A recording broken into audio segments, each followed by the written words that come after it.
പെരിഞ്ഞനം സ്വദേശി അഹമ്മദ് അഷ്ഫാഖ് അമേരിക്കയിൽ നടക്കുന്ന ലോക ജൂനിയർ അത്ലറ്റിക്സിൽ പങ്കെടുക്കും. പെരിഞ്ഞനം ചക്കരപ്പാടം സ്വദേശി മടത്തിപ്പറമ്പിൽ അഷ്റഫ് ജസി ദമ്പതികളുടെ 3 മക്കളിൽ ഇളയ കുട്ടിയായ മുഹമ്മദ് അഷ്ഫാഖ് ഓട്ടമത്സരത്തിൽ ഇതിനകം നിരവധി അംഗീകാരങ്ങൾ കരസ്ഥമാക്കിയിട്ടുണ്ട്. ആന്ധ്രയിലെ ഗുണ്ടൂരിൽ നടന്ന സോൺ അത്ലറ്റിക് ചാമ്പ്യൻഷിപ്പിൽ 20 വയസ്സിന് താഴെയുള്ളവരുടെ 400 മീറ്റർ ഓട്ട മത്സരത്തിലാണ് മുഹമ്മദ് അഷ്ഫാഖ് സ്വർണ്ണ മെഡൽ നേടിയത്.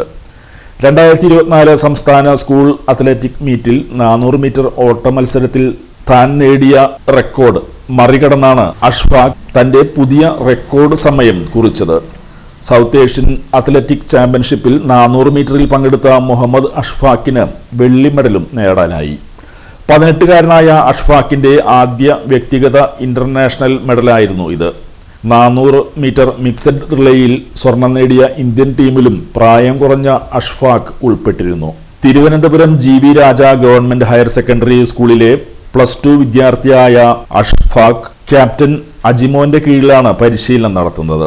ഓഗസ്റ്റ് 5 മുതൽ 9 വരെ അമേരിക്കയിലെ ഒറിഗണിൽ നടക്കുന്ന വേൾഡ് ജൂനിയർ അത്ലറ്റിക്സ് ചാമ്പ്യൻഷിപ്പിൽ ഇന്ത്യയെ പ്രതിനിധീകരിച്ച് മത്സരിക്കുന്ന മുഹമ്മദ് അഷ്ഫാഖിന് KK വത്സരാജ് MLAയും മുൻ MLA ET ടൈസൺ മാസ്റ്ററും പെരിഞ്ഞനം പഞ്ചായത്ത് പ്രസിഡന്റ് TK രാജുവും ഉൾപ്പെടെയുള്ളവർ വിജയാശംസകൾ നേർന്നു.